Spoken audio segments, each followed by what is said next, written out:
What's up guys, welcome back to Cydonia Hills.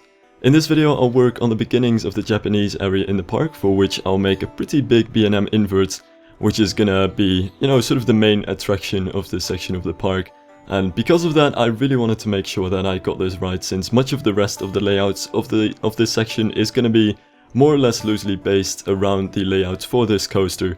And in reality there was a lot more trial and error and messing with like different ideas for layouts than you actually see in the video here, which is just the building of the final layout as it's gonna be. I was figuring for quite a while I wanted to make a coaster kind of like Nemesis or Black Mamba, a very low to the ground kind of terrain conforming inverted coaster, but in the end I kind of found a balance between a more regular inverted coaster on just a flat land with pretty high drops and large inversions, but also a bit of the elements of those terrain conforming coasters. It does start off kind of like a standard Batman clone kind of idea, with pretty large drop at the beginning, a large loop into a 0G roll, but the rest of the layout is a bit more twisty, bit more helixes and very tight curves and turns. And it's gonna follow the terrain quite a bit, so it's sort of a hybrid between those two types of inverted coasters, I feel. So it's still a very sizable and thrilling coaster, but at the same time, hopefully it should be able to fit quite nicely into the area around it. And it should be possible to have some nice rock work and very dense scenery for the coaster to interact with. Because in the end, that was more or less the idea. I just wanted to make sure that I could have a coaster which could fit quite nicely in the Japanese theme, and not only have a Japanese theme, but also interact quite nicely with the scenery around it. Now I did make it quite tricky for myself when it comes to the station though, because there's a track going underneath the station and a track going over the station, so I had to find a good way to have that track be able to go over it, but at the same time have a track go underneath it, while also having the bridge for the path go over that part of the track. It's all a little bit more tight than I was hoping for with this part of the layout, especially with how almost out and back the layout is. It's not as, really compact and twisting around itself as you see with many coasters, but it kinda goes somewhere with the lift hill and goes almost completely into another corner of this theme with the the section on the left here. So it's gonna go through almost the entire Japanese area in the end, most likely. But yeah, the tracks kind of meet underneath the station, which was a bit awkward to work with, but I'm actually quite happy with having the station kind of sit on top of a hill, which one track can go underneath, and another track can go over to have some extra interaction in there, and there's definitely enough space around this area, because in the end I do want this to to be like sort of the main part of the Japanese area. There's definitely going to be all sorts of other small squares and little places with some flat rides and smaller restaurants, but this place with the station and the big circle which you can see in the middle of that square with the path, which in the future is going to be a pagoda, I kind of want this to be like the main section of the park, since this is where two rides meet up and it's also where the station for this coaster is going to be. So yeah, there's a lot of guest flow going to be right here. And that's why I kind of wanted to turn this into like the most interesting and busy part of this area. Now it sure was really busy with placing everything for the station though, because since it's like on top of something while I also had something on top of the station itself, it was kind of a struggle to see how I could actually get the station in. And not to mention that there was one other big struggle. I've never actually built a Japanese building in Parkitect before, but what I already felt would be the biggest challenge with making Japanese buildings in Parkitect kind of comes through two things, but it basically just boils down that it's really hard to make it look Japanese. I think one issue is definitely that there are no Japanese details. They're not the very typical Japanese curved roofs that you think of when you think of a Japanese theme. The walls are actually somewhat doable with the pillars and the white walls, but we don't really have any of the Japanese details that you would want to look for. But I think an even bigger challenge is the fact that everything is on these full grid squares, and that goes for the roofs as well. And what you kind of want to see with a Japanese building is some roofs that kind of stick out. They don't stick out that much, but they kind of overhang from the walls. And the issue with that is that I definitely wanted to have some overhanging roofs. But with the building system with full square roof tiles, I had to make the roof stick out a full tile, which seems fine at first, but because of the isometric view of the game, it kind of makes the rest of the building invisible. Like, if I would have just have every roof, you know, stick out a full tile, you barely see any of the walls of the building. Yet on the other hand, if I don't have the roof stick out at all, it's not going to look very Japanese, and I figured a good way to get around those issues would be to, you know, make the roof in general stick out a full tile, but have these parts of the building that kind of come out a bit. So here you can see at the end and the beginning of the station, adding these full tile sort of, I'm not really sure what to call them. There are in many Japanese buildings like some walkways that you see outside the building that stick out quite a bit from the building and are just below the overhanging roof. And I figured it would be a good way to get some like extra pillars and walls sticking out from underneath the roof. Because as you can see, without these parts sticking out with their walls and pillars, you mostly see just roof for the building, and I just thought that wouldn't be too interesting to look at.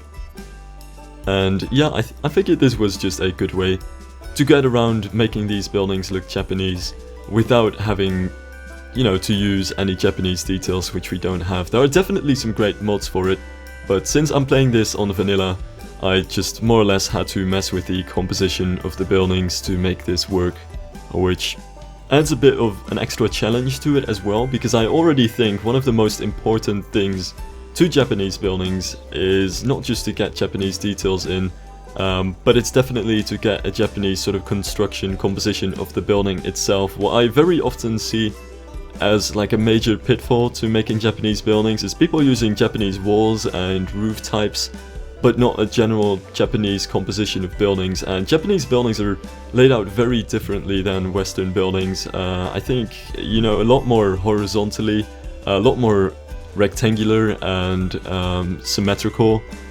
Like many of the European buildings have a lot of focus on large windows details like that. But a lot of the focus on Japanese buildings is on the roof, which is where most of the detail and many horizontal accents are. And there are actually some major functional differences that make, you know, these buildings very different as well, like the fact that many Japanese buildings don't have walls and windows as you would see them with Western buildings, but just sliding paper panels that you can use. It just makes the entire construction of the buildings quite different, which is why composition in general makes, you know, a Japanese building look so typically Japanese, even without considering the Japanese detailing. So that's something that I at least wanted to get in here, though in general I would also probably call this theme park Japanese, because much like many theme parks, it's definitely not entirely realistic, and I'm not the biggest knower of Japanese architecture in general, so I'm just trying to make it look as Japanese as I can. Now one other thing that I wanted to do here is get some rockwork in around the station. Now I'll have a lot of rockwork around the entire ride, but I think especially in this case it's good to make like a differentiation between two types of rockwork. I think there's like the detailing rockwork, which you mainly use to blend in or kind of glue together an area. And there's the like real composition rockwork, the rockwork that you really use to make big mountains or big rocky facades. And I think this is definitely the detailing type. It's just smaller rockwork. I'm not really actually changing the shape of these hills too much. I try to get these rocks as close to the hills as I can. Just wanted to use them to blend the station together a bit with the environment, especially because this station is located right on top of this valley, which the coaster is going underneath. It kind of felt that without the rocks, the station wasn't really connected to the rest of the area. It just kind of sat on top of this little hill that doesn't really blend in with the rest of the scenery I have around here. And I think just by having these rocks, you know, I can make the station a bit more part of the area, make it come a bit close to the paths, and a bit more like it's actually supported by these rockwork kind of facades that you know, come out on the sides of the coaster. Now I'll definitely will get into the big construction rockwork on the rest of the ride to actually make some big rocky facades and really steep hills, but that's something I'll get into in the next episode, so I won't talk too much about that. Now the next thing that I wanted to do in this video, and I am pretty sure it's also the last thing, is at the transfer track for the coaster, which, to be very honest, I am not the biggest transfer track knower either. I just kind of figured I wanted to have a transfer track over here. It's a pretty large coaster, and especially with coasters of this size, you want to run 2 trains, and you want to be able to store that one other train in case, you know, you need to store it somewhere, which is often either if it needs maintenance, I figure, or very often if it's not on a really busy day and you don't really need to run 2 trains. And for that reason I wanted to make that quick transfer track, which is quite simple. I didn't really find any other way to add any of the machinery around transfer tracks that you would really love to see. But I also wanted to make a small building to actually store the car in, nice and dry, when you don't need to use the car, so, or the train I should say. So I wanted to make a small building over here. Now, since this is an isometric game in the end, and I did want everything to look quite nice, even the backstage area, which, truth be told, there are not going to be any guests in this area since, you know, it's just for staff.